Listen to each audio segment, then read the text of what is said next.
to addressing the issue of poverty in all of its forms and manifestations, but primarily as it relates to the issue of homelessness. Last year, we put out a record amount of money to cities and counties and regions to help support their efforts, but we recognized it wasn't just about money. We needed a more resourceful mindset in terms of addressing the issue. And that required us to take a different approach, a different framework of collaboration.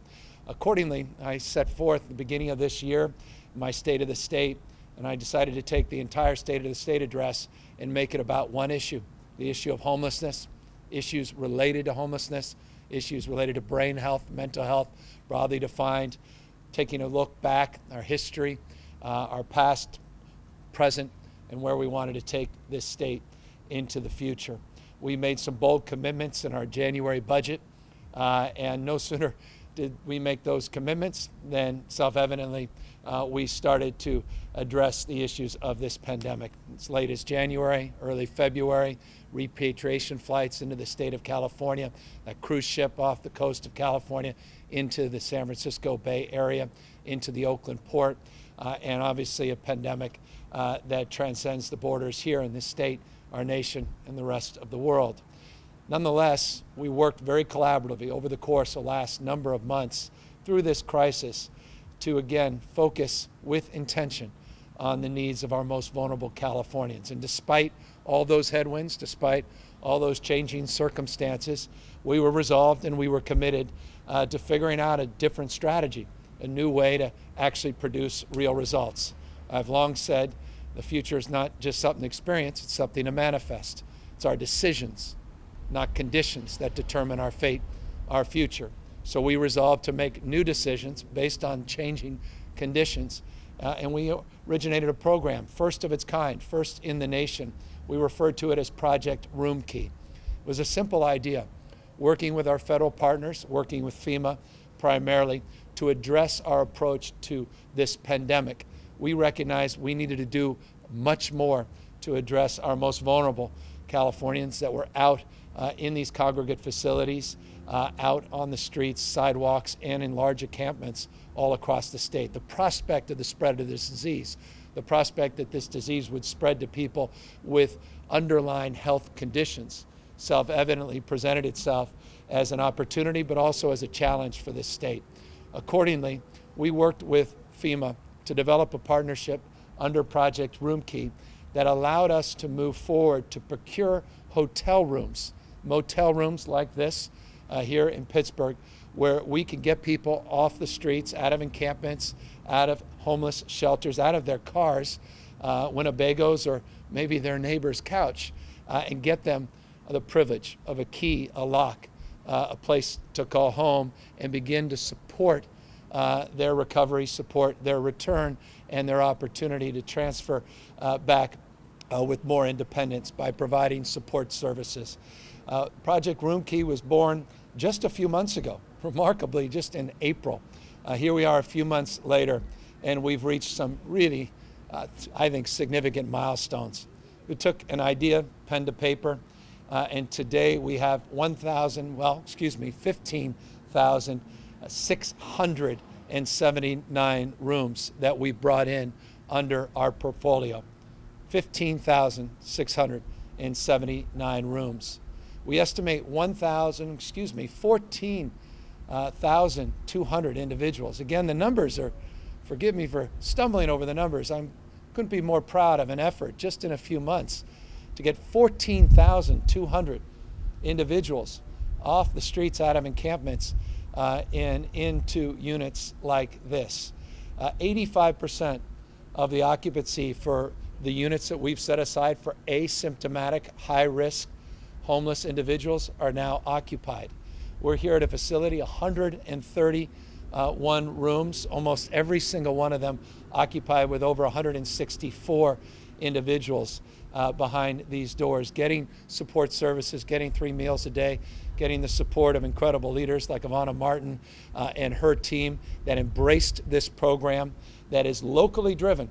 State identifies the asset, provides the capacity to get reimbursed from the federal government and get support from the state of California. But at the end of the day, this program doesn't work without outstanding local officials doing the job, and she has done a magnificent job with Supervisor Glover and others that have been out there championing her efforts, supporting them, and demanding more, and demanding people in positions like myself to do better, to be even more supportive to the counties, including Contra County. So we're proud of the progress.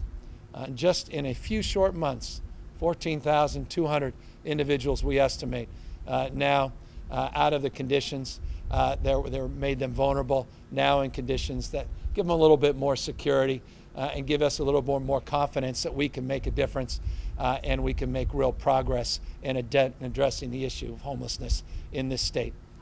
That's the progress to date on Roomkey. But what I want to announce today more substantively was the progress we made just yesterday. I signed a budget to address a $54.3 billion budget shortfall. Signed it yesterday afternoon.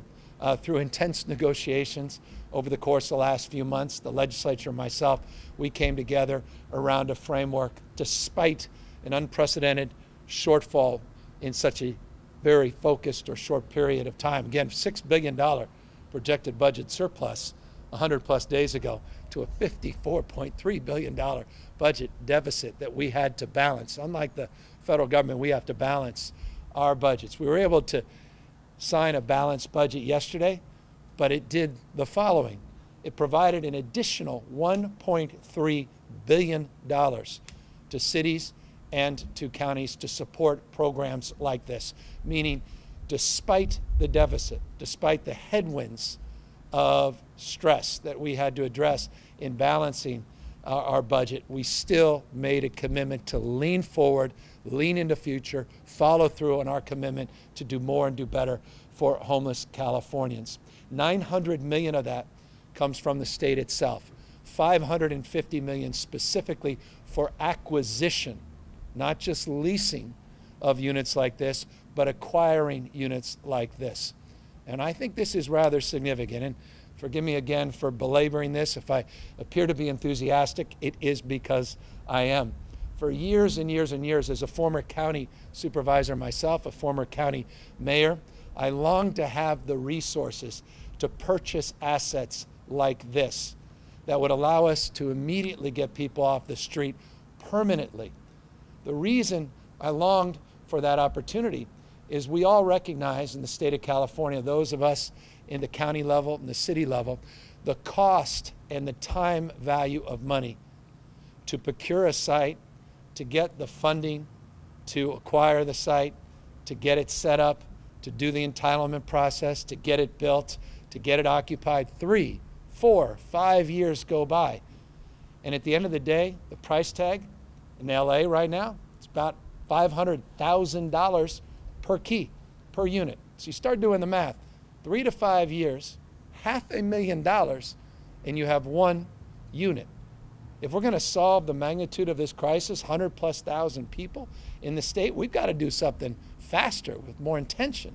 We got to do something much more aggressively, differently, dare I say. And so this acquisition portfolio, this pool of money, this $550,000, provides this flexibility for the supervisor, for the Health and Human Service teams, for the counties and cities to procure assets like this, $550 million. We also put additional resources into the hands of the counties, over $300 additional million, 350 to be exact, that allow the counties to help support the services once units, motels, hotels, tiny homes, prefab homes, vacant apartment buildings are purchased, that will allow the services to go on site. Because one thing we know, we don't think this, shelters solve sleep.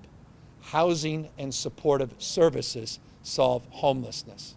And that's the framework of what we now refer to no longer as Project Roomkey, which was our emergency frame, but now Home Key. A sense of permanency, a sense of place, a framework of opportunity to anchor the progress we made in the midst of this pandemic and have something very meaningful to show for it moving forward. So $1.3 billion, $900 million from the state, money coming from the CARES Act, and additional philanthropic resources. And I'd be remiss if I did not thank Blue Shield and Kaiser for $45 million in funding to help these efforts to provide supportive services for programs like this as well. So we're very proud to make this announcement today. I'm very proud of the leadership here at the local level. 293 hotels like this have been procured in our portfolio in 52 counties in the state of California. Again, 15,679 rooms, over 14,000 individuals now with the dignity of place to call home, and a program that is not permanent, Project Room Key, but continues to be extended on a month-to-month basis through this crisis. And we have no expectation that FEMA will walk away from their commitments anytime soon. I'd be remiss, by the way, if I didn't thank Bob Fenton of FEMA, who's just been an extraordinary leader, the regional director of FEMA, whose ingenuity, his entrepreneurial spirit, you talk about the good ones in government, this is one of the best. And it was because of his willingness to work with us that we created this program. And now, interestingly, I picked up the paper the other day, Connecticut's trying to replicate this program. Hawaii is trying to replicate this program. Now other states are looking to replicate this same program, which we're very, very grateful for and very, very proud of. So I wanted just to share that with you at the top of my presentation. But as always, the purpose perhaps for you tuning in to this presentation was to hear the updates on where we are as a state related to COVID-19, total number of positive cases, total number of hospitalized, total number of ICU cases. So let me briefly just update you on the current numbers in this state. In the last 24 hours, we had 6,367 individuals, 6,367 individuals that tested positive for COVID-19. We have seen an increase of the total number of positive cases rather consistently over the course of the last 2 weeks here in the state of California. In particular, concern is the issue of the number of hospitalizations and the number of ICU patients in this state. Hospitalizations yesterday increased some 6.3%. Number of ICU patients increased 4.3%. I referenced the 6.3% and the 4.3%. Yesterday, I noted that over a 14-day period, we've seen a 43% increase in total hospitalizations in the state, a 37% increase over a 2-week period in total number of ICU patients. So we're seeing an increase, a steady increase in not only total number of positive cases, but total number of hospitalized patients and total number of patients in our ICUs. Accordingly, we showed a slide yesterday, and I want to reinforce it again here today. We had a 4.4% positivity rate in this state 2 weeks ago. Remember, positivity rate is the total number of people tested and the total number, or rather percentage of people that tested positive. Our positivity rate 2 weeks ago was 4.4% over a 14-day period. Today, it's 5.6% over a 14-day period. When you look just at the last 7 days, it's increased to 5.9%. So that's a point of caution, point of consideration, and obviously a point of concern. That led to the decisions we made over the weekend as it relates to shutting down bars in those areas of the state where we've seen an increase in the total spread of the virus, particularly community spread. We've also now included some 19 counties on our watch list. In full disclosure, it's likely to see an additional 4 counties on the watch list in the next 24 hours. I want to make this clear and preview. Tomorrow we'll be making some additional announcements on efforts to use that dimmer switch that we've referred to and begin to toggle back on our stay-at-home order and tighten things up. The framework for us is this: if you're not going to stay home and you're not going to wear masks in public, we have to enforce, and we will, and we'll be making announcements on enforcement tomorrow. But we also have to recognize that the spread when you're not at home in indoor facilities is much more probable than in outdoor settings. And so we'll be looking at a lot of the current stay-at-home orders, or rather we'll start looking at the health orders and health directives in the counties in relationship to indoor versus outdoor activities. As I said, that will come tomorrow. So again, please be vigilant. Please wear face coverings. Please practice physical distancing. I cannot say it enough. I said it last week. I said it yesterday. I'll say it again. We've got 4th of July weekend coming up. One of the areas of biggest concern as it relates to the spread of COVID-19 in this state remains family gatherings, not just bars, not just out in streets where people are protesting and the like. It's specifically family gatherings where family members, or rather households, extended and immediate family members, begin to mix and they take down their guard. They may walk into that barbecue with masks on. They may put the cooler down. Immediately the mask comes off and you have a glass of water, and all of a sudden nieces and nephews start congregating around, and then they're jumping on top of Uncle Joe, and then Uncle Joe's putting them back to Aunt Jane, and all of a sudden there comes Uncle Bob 2 hours late. He gives everyone a hug, and they're, hey, Uncle Bob, where's the mask? And Uncle Bob, I don't believe it. So the whole thing starts to take shape, and you start to see kind of spread that is the top concern that our health officers have when we surveyed them over the weekend. Family gatherings. What more concern than what we have moving into a weekend where family gatherings are part of the tradition of 4th of July. And so we're going to need to do more expressing our concern about that, messaging more about the seriousness of face coverings and physical distancing, and really being a little bit more aggressive as it relates to guidelines on 4th of July. So anticipate that will be coming tomorrow as well. So with that, we're happy to take any questions. Governor Scott Schaefer from KQED. I'll try to speak over the horns here and the protesters. First question from Aaron Baldessari at KQED. What funding is available for ongoing long-term Project Roomkey sites, and what will you do to counties that refuse to buy into this program? How are you going to hold them accountable? Well, we have 52 counties that have participated in Project Roomkey, and we're very grateful to those 52 counties, and we're rewarding good behavior. This is not a requirement. I'm not the mayor of California. I can't demand that at the local level that counties participate or cities participate in this program. But those counties, those cities that do, we're very grateful, and they're being rewarded with funding now, new funding in this budget that I just signed, $550 million specifically for acquisition of hotels like this. In addition to that, we're doing a lot more to provide ongoing support services. Again, $1.3 billion that is being made available in the next year. Governor Matt Levin from Cal Matters asks, experts warn of a looming eviction wave that could make thousands more Californians homeless. Once the state of emergency ends, no state law currently protects renters from being evicted for non-payment of rent during the pandemic. Do you support prohibiting evictions for non-payment of rent during the pandemic? Yeah, but look, I extended an executive order in this space. That executive order also provided clarification, provided clarity for counties that would allow them to go further than even the state moratorium on eviction. Difficult and challenging opportunity to express a more comprehensive response with some of the activities in the past. Look forward to following more fully up on that question. And a question from Mackenzie Hawkins, Sacramento Bee. Is the state offering any incentives to local governments to participate in the program? And if not, do you anticipate that some cities will oppose or decline to participate, as some already are?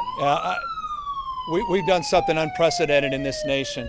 We're providing unprecedented support for cities and counties to support a program for our most vulnerable residents. We're making a real impact, and we've had 14,200 individuals that substantively have been the beneficiaries of this program. We're putting an additional $1.3 billion to extend the spirit and principle of this program, and we're looking forward to working with those counties that haven't participated and encourage them to participate. And obviously, we're going to make sure that those that are participating very actively and successfully, that they're rewarded in that process as well. Governor, I guess we have time for one more question. As the pool reporter, I feel I have to just say that these are Black Lives Matter protesters holding signs and asking for a redistribution of resources.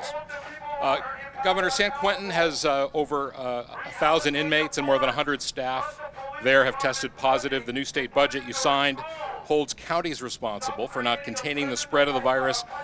Given the strategic and avoidable situation at the prison, how would you characterize the handling of this and who's being held accountable? I'm sorry, the last part of that, Scott. Regarding San Quentin, given the tragic and avoidable situation at San Quentin, how would you characterize the handling of it and who is being held accountable? Well, I spoke to this question in detail yesterday, and forgive me because of the noise. Maybe I referred you to comments I made during our press conference yesterday. Know that today it's 1,082 inmates now have tested positive in San Quentin. We're bringing in tents. We brought in a series of teams to help support the efforts there. We actually are also providing more support with their medical staff, which is a big issue, bringing medical staff from other facilities. But again, yesterday I answered that question in terms of the framework and guidelines we're putting out. Tomorrow we'll be having a very public discussion in the legislature about the details of our plan. Know that we have been very focused on this, and we are working very, very closely with our health director.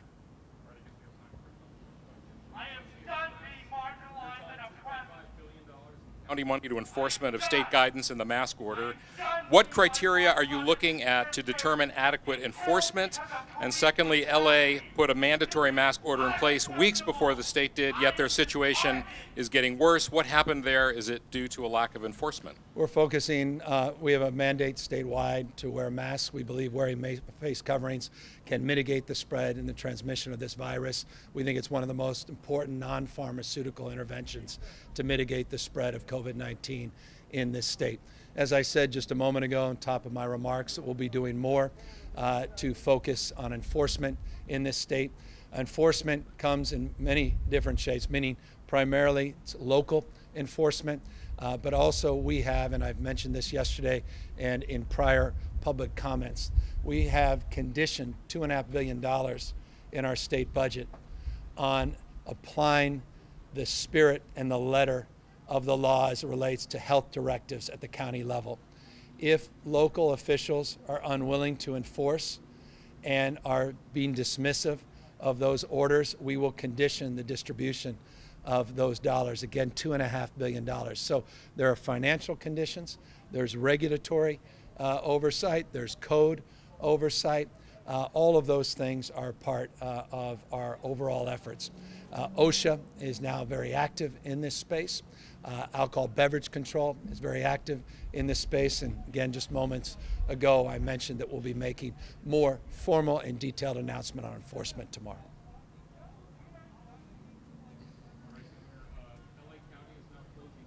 On the 4th of July, are you considering something similar statewide? Yeah, so as I just mentioned at the top of my remarks, tomorrow we will be making new announcements. I specifically referenced the concerns around 4th of July, family gatherings related to 4th of July, more broadly, even beyond just 4th of July. And obviously, we are looking at issues of transmission and community spread throughout sectors in our economy, not least of which issues around concerns with activities coming up this weekend. Look, there are a lot of activities around here, which is good, and I'm grateful for the energy and the spirit that brings people out to events like this. I'm grateful, as always, for those that want to raise the alarm bells of concern about a lot of causes we all hold dear. But again, the cause that brought us here today is a deep commitment to address the needs of the most vulnerable Californians, our homeless. And I could not be more proud and privileged to have signed a budget yesterday that fulfills a commitment that we made to continue to make historic investments despite the headwinds of budgetary constraints, and continue to process programs that we think are really making a difference in people's lives. Project Home Key is one of them, or Room Key, now referred to as Project Home Key, moving forward with a sense of more permanency. As always, we encourage you to wear face coverings, practice physical distancing, and continue to do your best to meet this moment head on. I want to just close by saying this. We bent the curve in the state of California once. we will bend the curve again. Mark my word. We will crush this pandemic. We will annihilate it. We'll get past this, but we're going to have to be tougher and we're going to have to be smarter in terms of our approaches. We are committed and resolved to do that. Look forward to sharing more information as we do on a daily basis with you, including tomorrow. Take care, everybody, and thanks again for the opportunity to share those thoughts with you.